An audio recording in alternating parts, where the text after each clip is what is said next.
Hello there. Hey everyone, it's so good to see you all again in person. Thanks for coming out.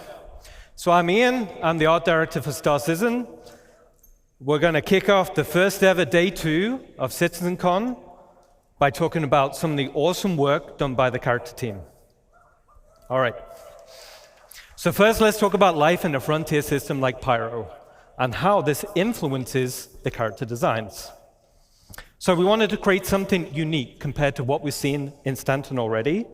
We wanted to give a wider visual palette and a feeling of historical age between the different solar systems. So this chart describes the fashion pillars for humanity. We can see where all suits, armors, and fashion items should belong. In terms of material use, manufacturing technology, and novelty. So you can see Earth fashion on the left, Terra fashion on the right, and frontier fashion right in the middle with a little bit of overlap of Earth. So essentially, frontier fashion is function over form. They are repurposed and repaired, and generally are misfits rather than sets. Outfits are purposeful by having storage solutions. This implies survivability along the frontier. Okay, let's take a look at some of these assets in the game.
Okay, awesome. So hopefully you guys that played Pyro Playground, you will have seen a few of those assets being showcased.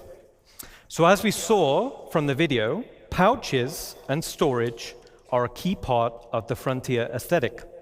This drives the feeling of survivability.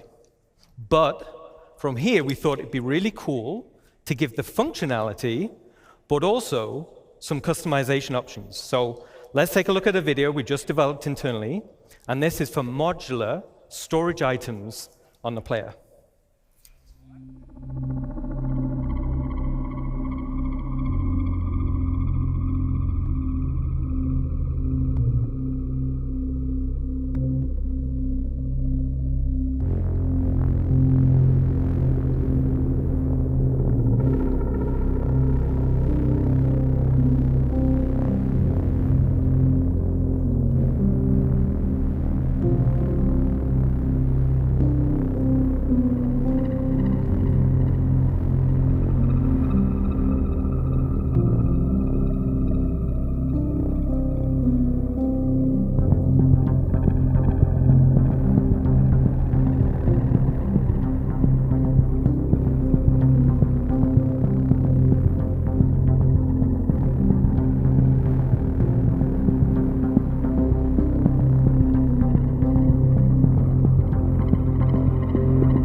Pretty cool, right? So I think this will provide loads of customization options in the future. We're super happy about that. So we also created some extreme weather costumes for frontier locations, and these also follow the same mismatched and repurposed design aesthetics. Now, we've also been focusing on achieving a higher visual benchmark. So this is all driven by our new Layer Blend V2 shader and its texture library. And we focused on more consistent wearing between 0 and 100% values. So to showcase this, let's look at a quick example asset.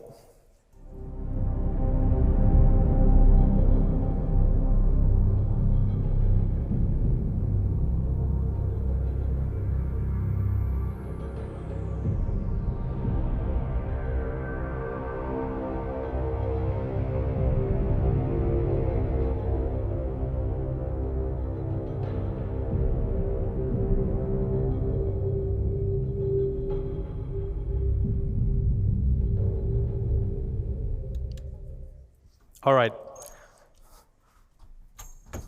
So as we saw in the video, the insides of the helmets are looking fantastic. Now this is us getting them ready to animate with put on and take off.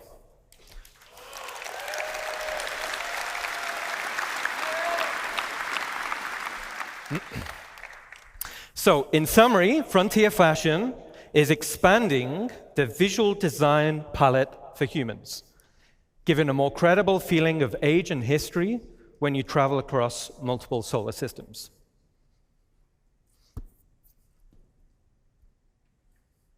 All right, now let's talk about something different. Now we're going to talk about some of the gangs in Star Citizen. So Ninetales have been one of the main gangs in the game. So far, over 105 million have been taken out by you guys.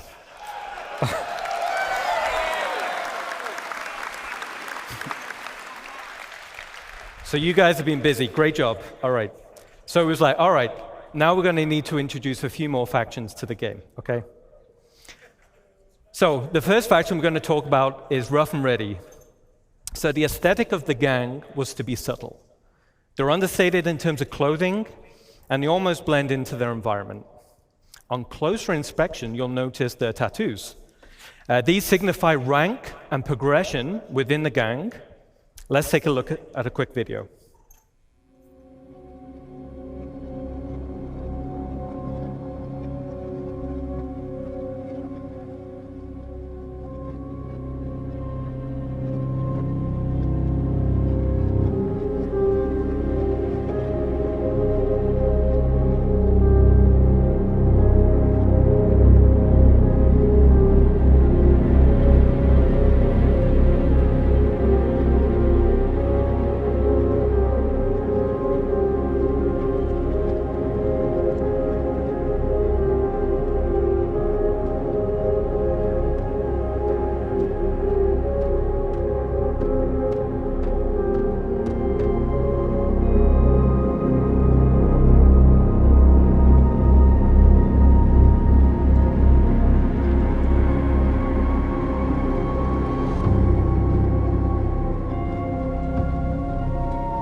I think they look absolutely fantastic. Okay.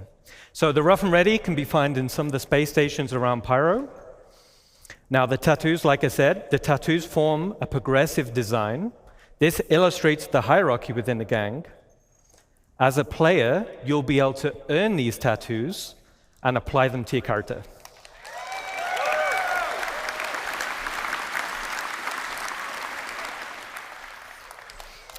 Okay, cool. The next gang we're going to talk about is Headhunters. So this gang is also located in Pyro, but offers a completely different frontier aesthetic. More of a wasteland vibe with lots of personality, and this will translate into the behavior types. Now, this gang is currently in production, but let's take a quick sneak peek.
Okay, so cosplay competition next year. I can't wait to see what you guys come up with. All right. All right, so they're looking awesome. Now, the last gang we want to talk about is Dusters. So Dusters are a criminal gang specializing in mining-related crimes. Now, internally, I love the original Desert Nomad armor. You can see him here, right? Now, I wanted to use it as a starting point to establish the Dusters design language. So here we can see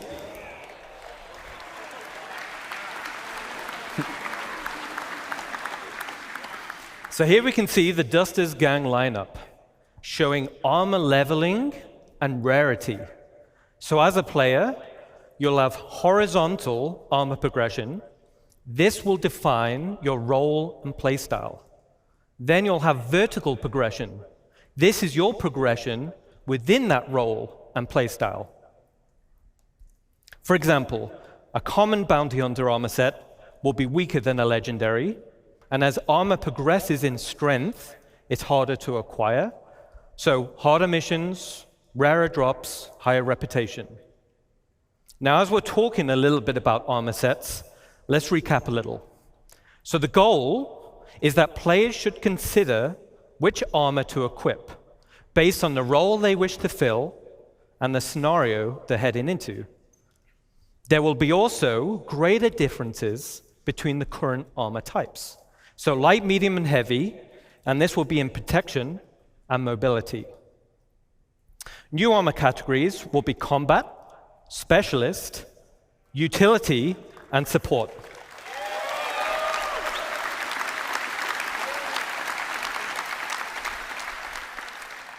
And these will define the type of items that are quickly available on the slots of the suit. There will also be additional functionality to assist in your chosen role. A matrix of armor type versus category will provide a variety of roles, with each providing best-in-class benefits. There will also be hindrances to out-of-role gameplay. For example, if you're wearing a heavy armor set and you're trying to fly a little snub fighter, you'll have restricted visibility and less vehicle control.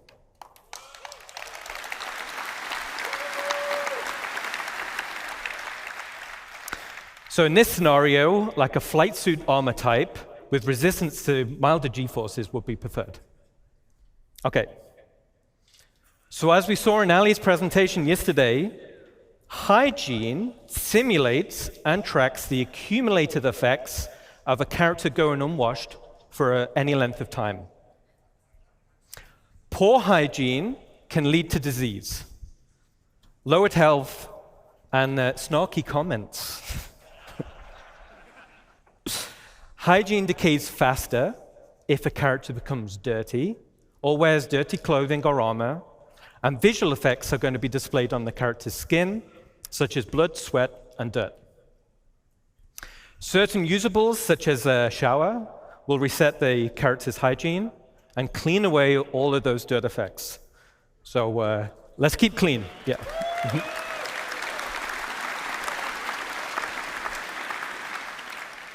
Okay, so that covers a quick recap on armor sets and hygiene. Let's get back to a video showcasing the dusters.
Awesome.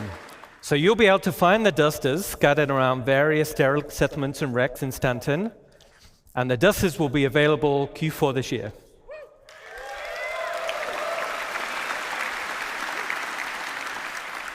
And with that, I'll hand you over to Sean Tracy. You guys have been awesome. Enjoy the rest of your show.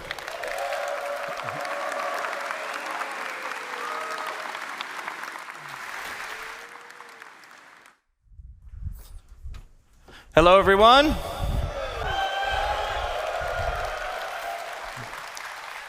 All right, so I'm Sean Tracy. I'm the Senior Director of Tools and Tech Content here at Cloud Imperium Games in Los Angeles. So today, I want to talk about StarCloth. And StarCloth was initially unveiled at a previous CitizenCon, kind of in an early stage. So it's now rolled into full production, and it's used in both Squadron 42 and Star Citizen. So it's going to be seen on more and more assets, like some of the great art that you just saw. So what's really cool about it is that it's unified with the physical world, whereas before it wasn't unified and was based completely on character movement. Now, it's faster than the previous cloth setups, and in the end, it just looks a whole lot better. So today, I'm going to cover some of the tech, the pipeline, and we'll see some results. So let's get and see it in action.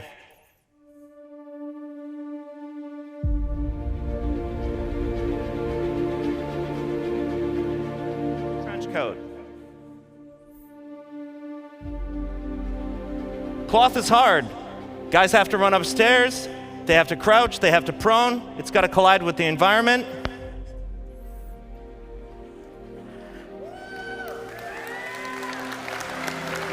And even more difficult, it needs to hold up in high-end cinematics.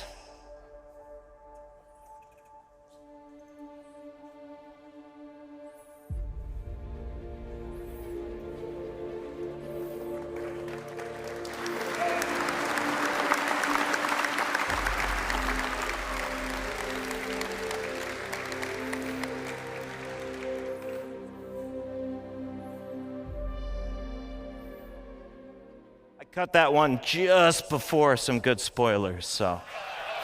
Yeah. All right, so how's it all work? Well, cloth uses two meshes, a simulation mesh or cage, and the render mesh itself. So vertex colors indicate how it's constrained to that cage, and thus the simulation. So for example, black vertex colors indicate a full constraint. Basically, it follows the skinning. White vertex colors indicate unconstrained vertices. So the movement is determined entirely by the simulation. And then we can do a blend of gray values that is used for fine transitions and blending and fall off in between the fully skinned and fully simulated assets. So in the end, these meshes are sent to the engine where we bind the cage to the render mesh, and then tech artists can leverage some of the runtime tools. You can see up on the image that the sim cage mesh has about 5,000 triangles, whereas the actual render mesh is about 45,000 triangles. So it's obviously much more efficient to simulate the sim cage mesh versus just the render mesh itself. So part of the technology is the runtime iteration support, which you can see in the image above me here. That's with all the red spheres. Here we're actually painting the collision radius of every single one of the vertices, and it allows us to fine-tune the simulation without having to add arbitrary collision meshes, though we can.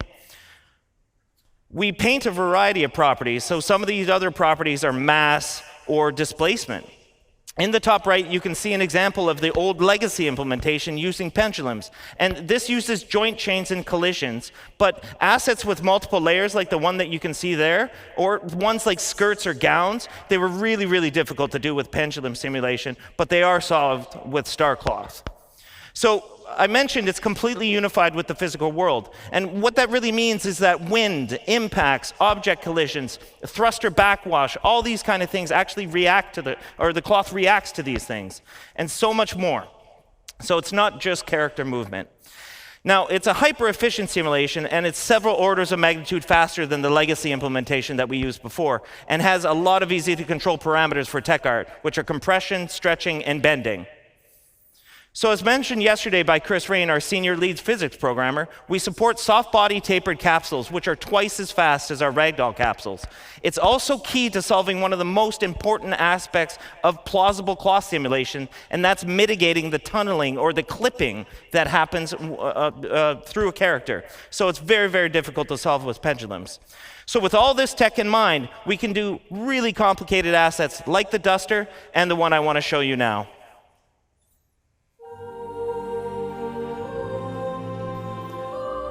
So here you're seeing about 5 different layers of cloth going on and self-colliding between each other.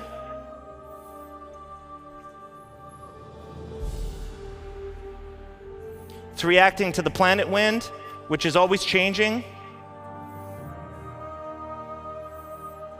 On the front, there's a big leather apron. So this one's actually a lot heavier, and it moves a lot differently than the cloth on the back.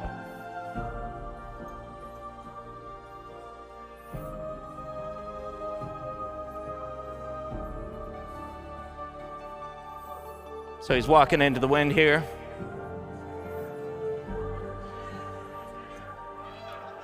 And in the end, as I mentioned, it just looks a whole lot better.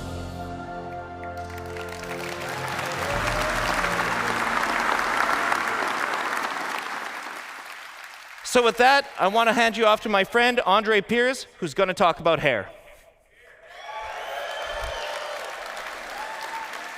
Thank you, man. Hi, everyone. So, nice to be here in LA with all you guys. So, I want to start with a question, okay? How many of you are actually excited that we're getting new hair into the verse?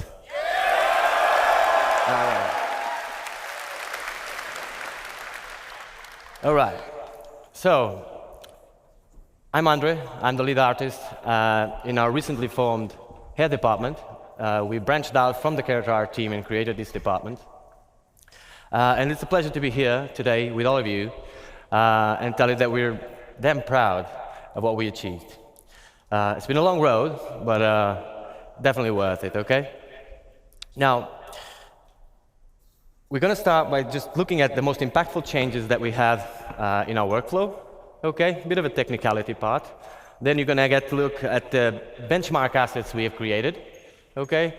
And from there, we're going to take a glimpse into the future of what hair could be with a more diverse hairstyle, where we're trying to run away a little bit from the military look that was driven mostly by what Squadron 42 was, so because we did a lot of work for that as well. And yeah, from there, as a last note, I'll have a special announcement for you guys. Okay, don't want to spoil it, but you stick around, you're going to love what we have. Okay, so first thing I want to touch now, very simply. Okay, hair for games is hard. It's really hard. Oh, by the way, did I tell you these are actually game-ready assets in the persistent universe?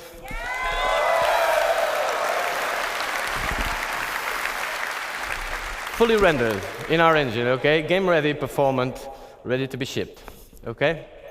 So, hair is really hard, like I was saying. It is a AAA challenge, basically. You see games that get it, games that don't. Some of them get it more or less. Either way, for us, the challenge is the same. We're not different, and the challenge is real. With the scope of Star Citizen, like day-night cycles, all these light shafts, all this MMO, people running around with the hairs, a lot of motion, a lot of fast-paced movement. Yeah, it is hard. But the best thing is, we have arrived, okay? It is, yeah, clap. It is, it doesn't end here, okay? Yeah. It does not end here, okay? It's the nature of CIG. We just keep pushing the boundaries, but like I said, we're really proud of what we're showing you here today. So let's dive in what we made all this possible, okay? On a high note, on a high level, basically, a successful hair requires 3 fundamental elements, okay? There's the texture, there's the placement, and there's also the shader. If one of these elements fails, all of them do.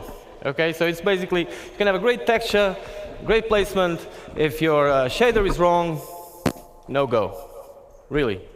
And the same if the texture fails or if the placement fails. So really vital, really important that everything works together. But the good thing is, by breaking down the hair into these 3 parts, it also allows us to actually go deep into each of them and push the quality up. Or like Chris Roberts would say, bring the high fidelity, right? So, on the texture end, there was a lot of changes. What you see on the top there, the common approach of a AAA game would be to have true black, true white on a transparency map, a bit of taper on the tips and roots, and call it a day. That's what happens in 99% of the games. Now at CIG, we went a bit further than that. We tested all the thicknesses that were actually reasonable to test, of course, and we came to a realization. The hair doesn't need to be thin enough. It just needs to look thin. We do need it to be thicker enough, thicker than real-life hair, because if you take one of your hairs, you'll see it's really thin, right? So it does need to be renderable. That means if it's really thin, it will be sub-pixel rendered at some point. With the motion and all that, we will get a lot of artifacts. And so that would be a no-go. We do need it to be thicker than in real life. But can we make it look thin? That was the question. So we came to the realization that from hair, or from scalp to hair, and from hair to the background, so these 2 points, the transition points, are the most important ones for the hair. So we aggressively tapered the tips, which is what you see over there, and added a gradient to it. So no longer true black and true white. Now, this is a lot of technicality. You'll see practical examples of this, but that allowed us to have smooth transitions and basically achieve the result we expected. On the placement side, we came up with hair libraries, basically. Now, I could be here all day talking about hair libraries, okay, because I'm a very technical person, and if you see me around the venue, feel free, I'm André, you can just come and talk to me about this. I'm not going to bother you all that for 1 hour about this, but I'm going to give you a very quick example that you all can relate. So imagine in real life, you have a construction business and you could make 1 wall, 1 roof, one floor and 1 window. You make it all work together, and from there, you're not only building your house, you're actually building the whole town, and then the whole state, and then eventually the whole universe, right? That's what hair libraries are. Obviously, the result, if you could do that, it would be much cheaper, much faster, and above all, you wouldn't have a fruit salad of assets, which was what we had in the hair not too long ago.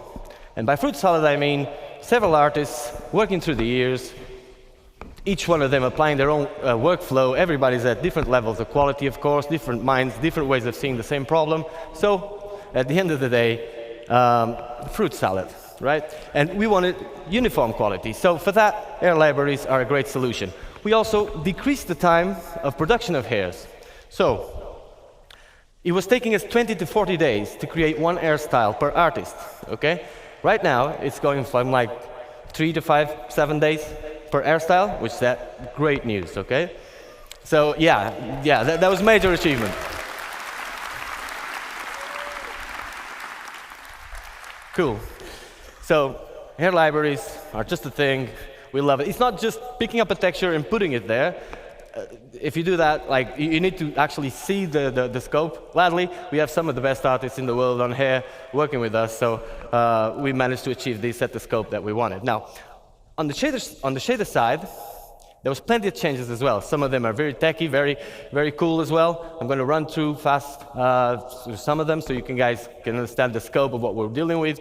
But let's just understand, like, at bake time, so bake time is prior to runtime. Runtime is where the game runs. Bake time, we're preparing the asset to actually put it in the engine. At bake time, we calculate the custom normal and we store it per vertex. So each vertex gets a custom normal. That makes, in a practical sense, for those who are not too technical, it basically makes the card, the air card, not look like a card. So the normals is help with the way the light reflects. We kind of do more smoke and mirrors on it and make it look not like a card by just baking it that way. Now, on the ambient occlusion, we store two baked ambient occlusions onto the color channels of the vertices as well. Now, each vertex on a mesh in any game has a color to it, okay? You might use it or not. Imagine in a car, you have a trunk. You can use it or not. It's up to you. It's not silly to use the car without using the trunk, of course, but if you have a luggage, you can put it there or in the back seat, wherever you want. Now, we decided to use this because it was free. The trunk was already there, so the vertex color was already there, and we just decided to store two ambient occlusions on it. These two ambient occlusions work this way. Light hairs, like a blonde hair, obviously needs more shadowing, or less shadowing than a dark hair, right? And so we store two. The length of the card is now baked onto the last one, and that gives us a metric of where the card starts and ends, and allows a lot of cool things you're going to see on the videos I'm about to show.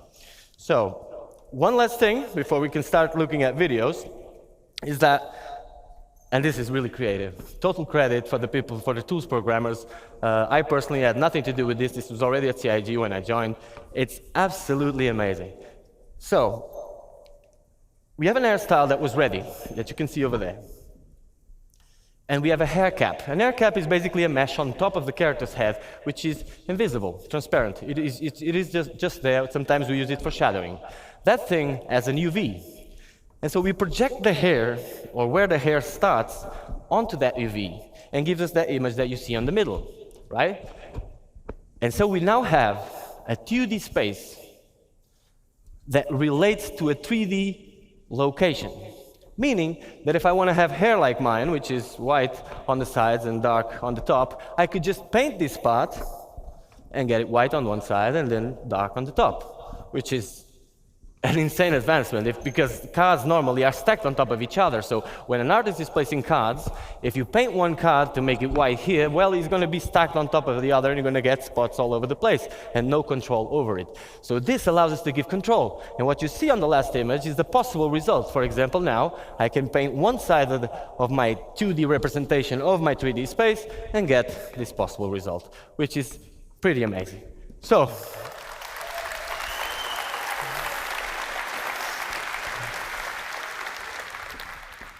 next video, we're going to take a look at our tools, okay? This is not the way it's going to be exposed to you guys in the character customizer. You'll know more about that later, okay? This is the tools we use we are able to actually create the hairstyles. So let's take a look at this video.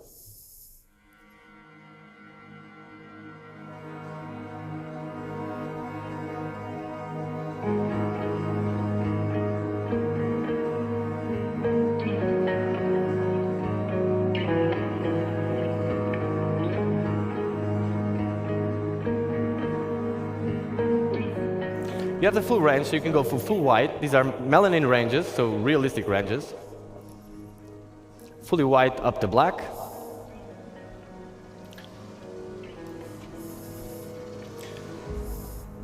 Obviously, you can go redhead as well.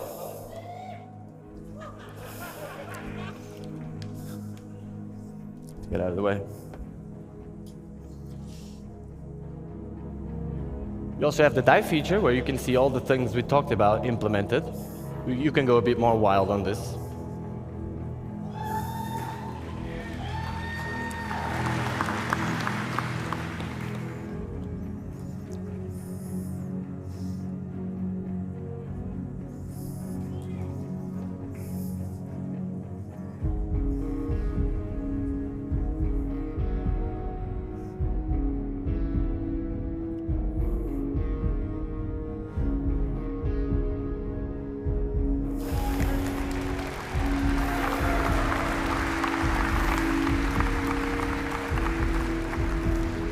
And this is why important the length of the card is stored in those vertexes. And obviously you can fade it as well as much as you do. So all the possible combinations between the realistic melanin ranges and the dye layer, okay? This is how the occlusion is working, so you can see these shadowings, creating more negative spaces, more structure to the hair. And if you look at the temporal line here, you can see how this pixel depth of set helps us with the transitions as well. Cool.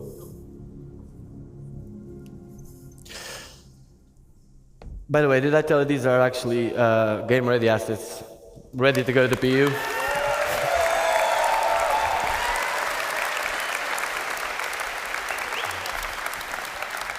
So now that we understand a bit better how the hair is working, that's why the boring part that I told you just before, you can examine these images with a bit more of an informed opinion. That is basically the example. Now, that's all very exciting, but we want to show you hairstyles that are actually in Star Engine and working.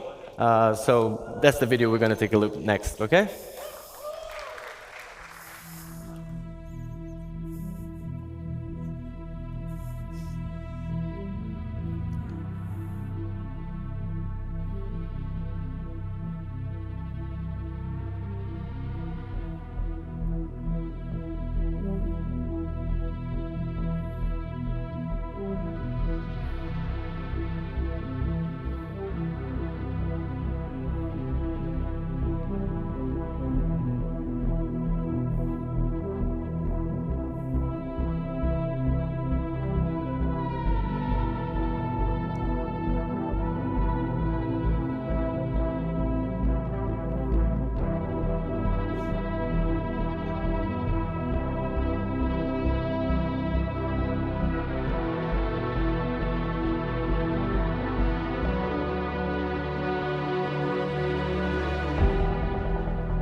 Great, guys. So I can see by your feedback that you really enjoyed the dye, so I'm going to try and direct things that way next time. Pretty cool. Okay, yeah, these are game-ready assets as well. Now, like I promised you, we're trying to make this diverse and get away a little bit from this type of hairstyles you just seen now, which is a bit more military. And for that, we'll have the next video. Now, it's important for you to understand if there's any 3D artists, character artists, air artists out there, you will know. Some of the hairstyles you're going to see next are some of the hardest things you can do in hair for games. In a practical sense, if you can do what is going to be shown next and render it at 60 frames per second on an MMO, you can do pretty much anything. Okay? It's our glimpse into the future of what type of diversity we want to achieve. We're not only going for this style, but just showing you that if this style is one of the directions, then the full range will come. I hope you enjoy.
Thank you, guys.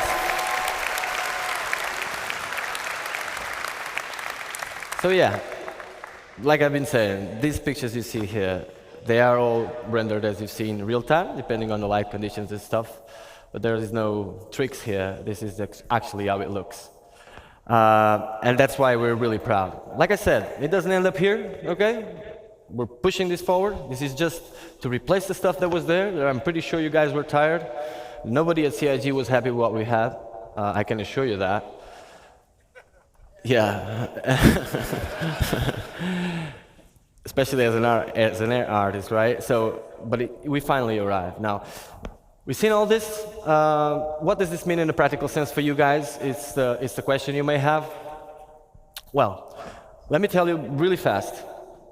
We made over 75 hairstyles since like 6 months ago. On the last 6 months, we made 75 hairstyles. That is a lot. That was possible with all the changes we made. Yeah. Yeah. That is a great achievement. Now, we cannot hand them all to you right now. It's very simple. It's very simple. It doesn't end up here at the artist end, okay? After this, there's a tech art pass where they need to skin it, they need to make it work with hats, with goggles, with everything that needs to work, right? So it's a process that takes time, but we wanted to have a certain amount, a quantity that would be enough to replace all the stuff that it's there, give you enough variety for you to start, and that's what we're going to see next. Now, it also tells you when are you getting it. So, as a last note, I'll leave you with this video, and next, Forrest will come here to talk about this stuff. So, let's take a look at this, guys. This is actually what you're getting. Into the PU.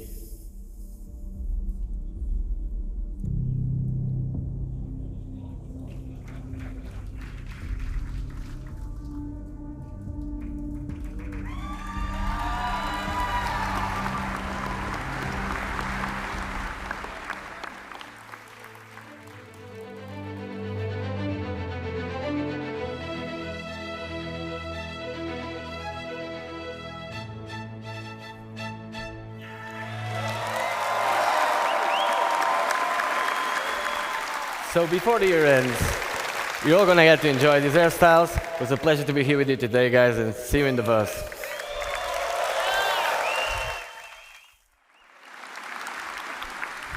Another round of applause for André and getting new hairs into the game.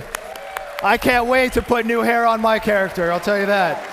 And for Ian and his awesome character team and the amazing characters they showed us earlier. Absolutely fantastic. I'm gonna run through this, we don't have a lot of time. I'm gonna talk to you about character heads. We've talked about hair. We have talked about outfits. I'm gonna talk to you a little bit about the heads and our pipeline and getting us from the actors that we hire to do the photogrammetry all the way to the game characters.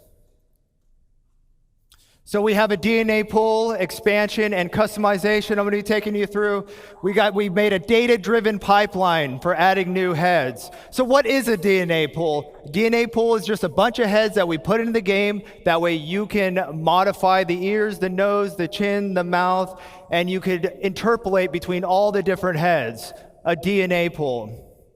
We want to expand the pool and allow for more selection and range. So we scanned 60 new heads for our DNA pool, 60 new heads. And we processed them internally. We also added customizable facial features, skin tones, complexion, makeup layer on top, revisited the eyes. These characters look new and they look great.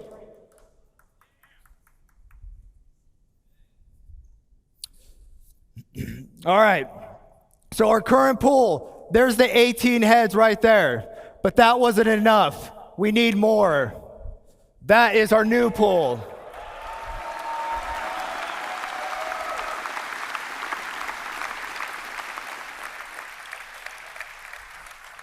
Very exciting. Right now in the PU, when you're playing, see that center row? You get 9 females and 9 males. And now we're going to be getting all these characters. It's for Squadron and the Persistent Universe. How do we do it?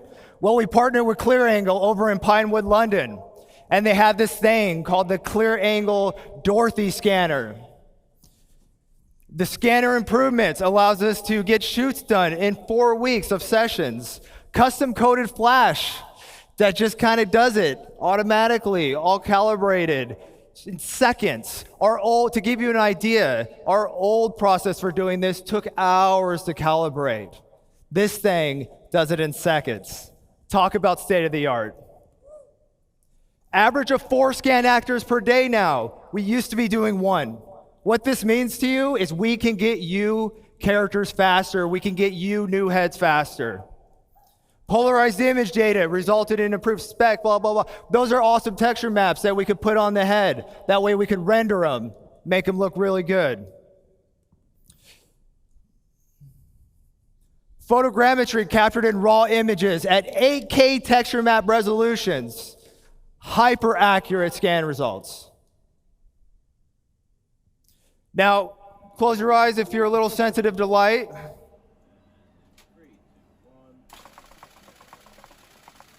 This is the process we use to get the pictures, to build the photogrammetry, to calibrate the cameras.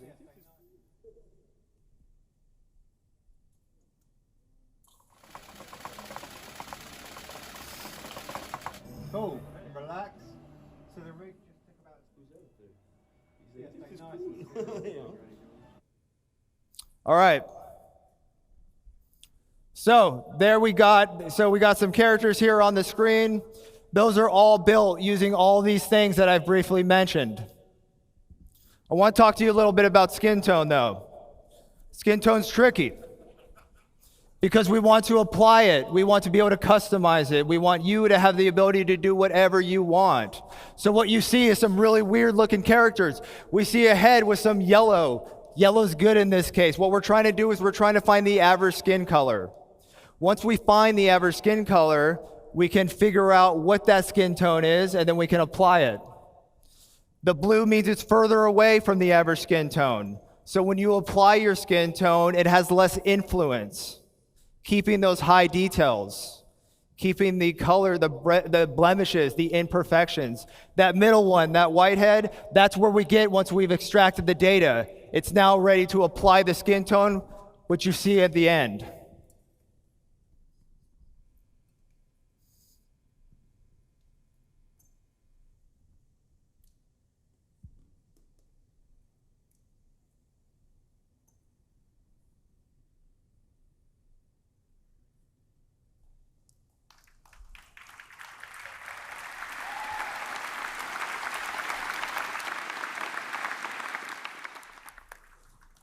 All right, so here's a little more detail what I'm talking about. We knew that we were going to get a pool for these heads, this pool of all these different awesome shapes, noses, ears, lips.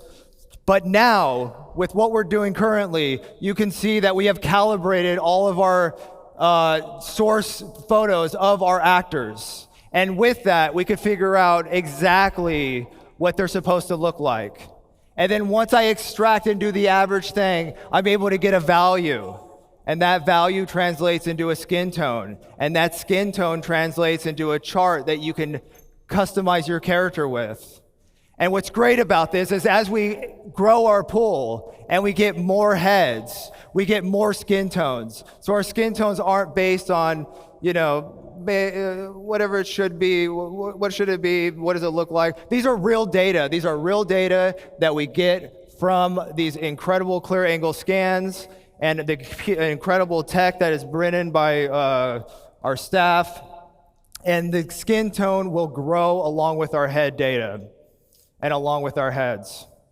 And there's an example of me just applying it and showing that in practice. And now here's another look. Here's a couple more characters that I put together with this stuff. And here's what's great about that.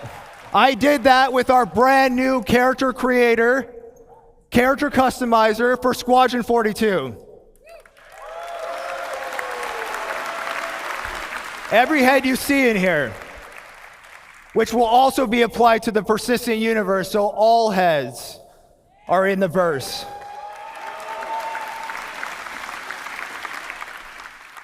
And as you can see right here, here's a little scene I put together using the outfits, using the hair, using the skin, using the heads. And I did that all with the new character creator. And here to show you that, if the live demo of the character creator, I'm gonna bring back my good friend Tracy. Thanks, buddy. Give me. Oh, it's awesome. All right, so what's this all mean to you guys? Let's show ya. Time for live demo. All right, so I want to welcome you to the Bioticorp Calliope machine.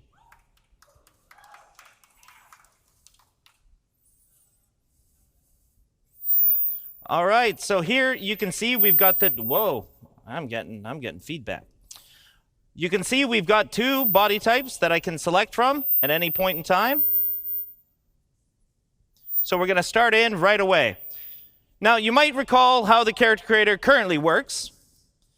You would have a whole bunch of source heads from our DNA pool. We would select one of the facial shapes, and then we'd blend it up or down, depending on how much you wanted that certain facial shape. Now, this was pretty good, but it's not the most intuitive of systems. So instead, what we wanted to come up with was a much more intuitive way to control this. And what we've now introduced is sculpting mode.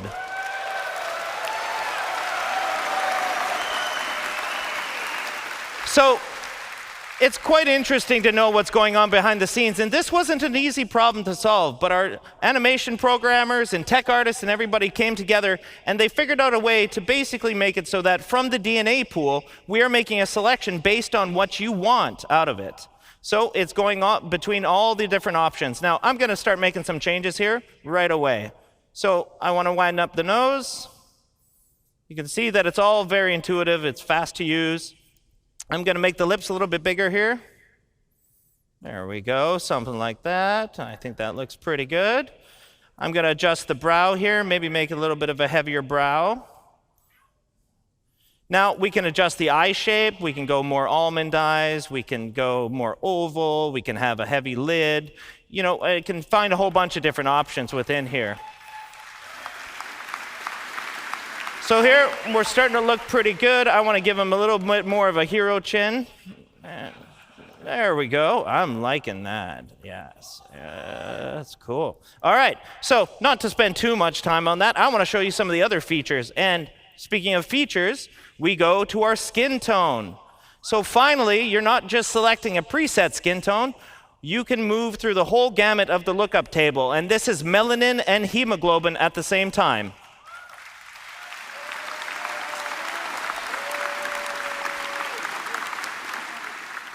So at the very top of it, I've got a texture slider. So instead of the whole head sort of selection, we can go between all the different textures. Now, like Forrest mentioned, we're going to have 30 of these for one body type and 30 for the other body type. So here, I'm kind of liking, what am I like? Oh, I like this one. So here, and I'm just going to set a skin tone that I kind of like, something like that. That's cool. All right, so the next step in our skin tone is the complexion. And complexion, we've added freckles.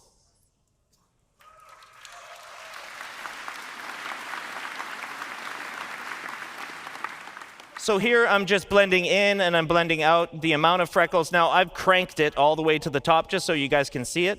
But for my character here, I'm gonna keep it kind of subtle, like this, but quite a few of them. Something like that. We've also got sunspots. Now this is, a little more weathered skin. We'll give this sort of look. And we've got a whole bunch of different blemish masks planned for you guys, whether that's sunspots or liver spots or anything to that effect. Now I'm going to give this guy kind of a weathered look because I think the skin tone looks pretty cool like that. Yeah, I'm digging that. All right, so next up, eyes. So no longer do we have the green and the brown, just the full selection. You've got a full RGB chart of what you want to select. So if you want to have bright green eyes, if you want to have hazel eyes, if you want to have blue eyes, if you want to have any of these eyes, this is all very, very nice. So again, we can go with deep browns. We can go with sort of a steely blue, which I'm kind of digging for this skin tone. I quite like that look. That's cool. Oh, well, we'll get into some funky colors, don't you worry. All right.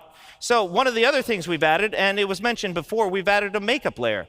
And with the makeup layer, we're totally inclusive. Any of the body types can have makeup. Now, I don't want to spend too long on it here because we're going to get into it in a couple minutes.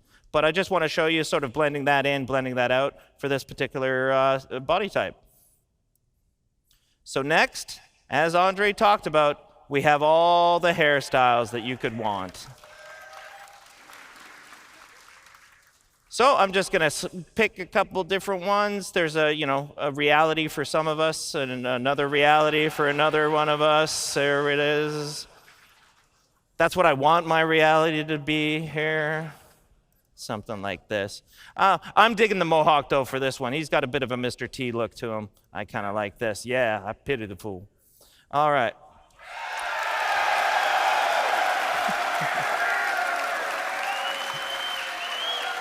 So it might go without saying that we've got beards now. So if you want to select a full beard, you can select a full beard. If you want just mutton chops, you got your mutton chops. You want your handlebar, you got your handlebar.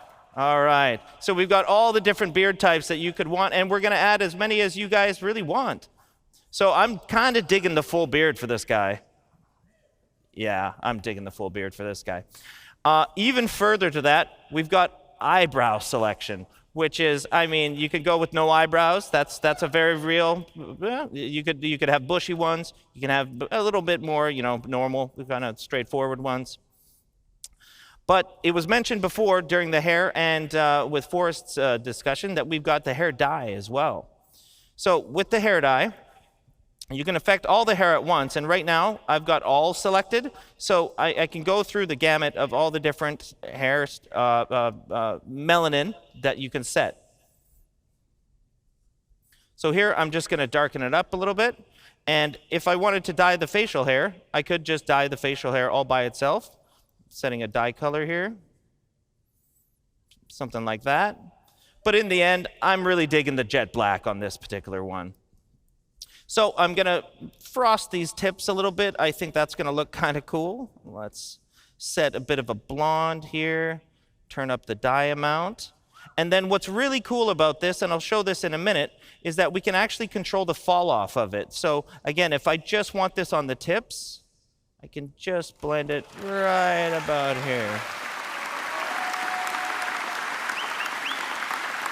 So there we go.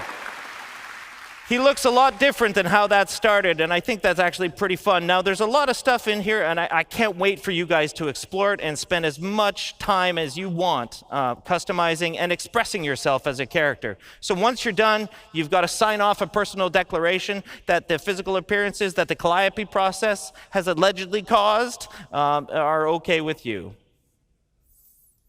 So let's go to our next body type. All right. So I'm going to go to town here real fast, right away. And you might think it looks a little off or so, but I don't know. We're going to get there. Let's make some changes here. I'm going to adjust the bridge of the nose, maybe a little bit of the cheekbones here. That's maybe a little extreme. Let's go back here, something like that. And I'll make the lips a little bit smaller here, and I'm going to lengthen that chin for a little more of a triangle kind of face here. So you can see, you can tweak to your heart's content. You can spend a lot of time doing this. And I don't really like the brows. I like a little bit softer of a brow for this particular character. And that's looking pretty good to me, actually. So next, just like we did before, we go into features. We can do the skin tone. I'm going to select a certain texture here, just because we got to get going on time here. Let's go. Something around here is looking pretty good to me. Cool. All right, we go into the complexion the same way that we did before. So we start with the freckles. And I kind of like a real freckled appearance on this particular character. And I'm going to turn down the sunspots. So we move forward to the eye color again. Ooh, I'm really digging the green. Yeah, I like the green kind of look.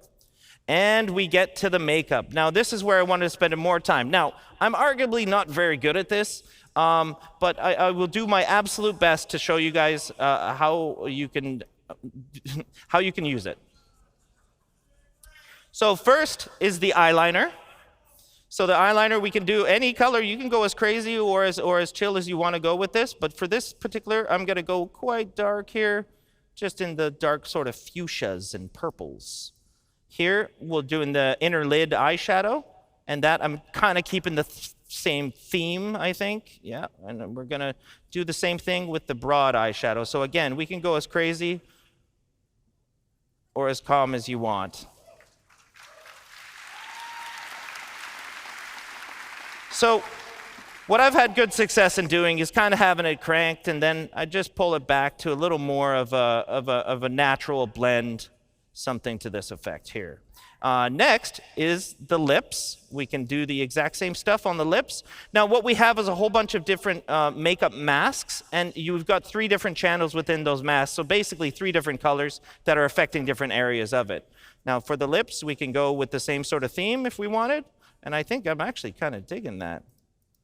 And let's go on the lip liner, a little darker. And then lips are a lot more glossy, so we can increase the gloss there. So that looks a little more like a lip gloss. Yeah, that looks pretty cool there. And then, like I was doing before, I kind of just pull it back a little bit. And there we are. So next. I think we're good. Yeah, I think we're good. I have no business doing that, that's for sure. Same thing on the hair. Again, we've got a whole bunch of different hairstyles. These will all be shared between the 2 body types, but for this particular demo, we've got the ponytail, we've got the slick back kind of look. Yeah, I'm not finding one I'm really digging yet. Ah, yes, now we're talking. All right, so cool. Now, again, we're fully inclusive here, guys. So if you want facial hair on any body type, you got facial hair on any body type. That is up to you guys.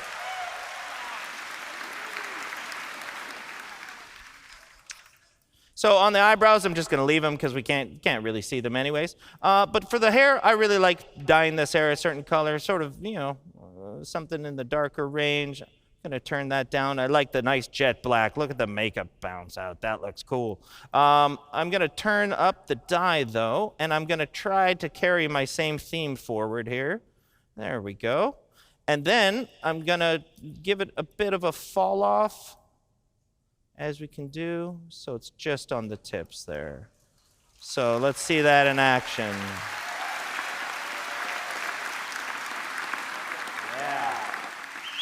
All right, so now, at first, we weren't sure about that character, right? But in the end, I think she turned out, definitely.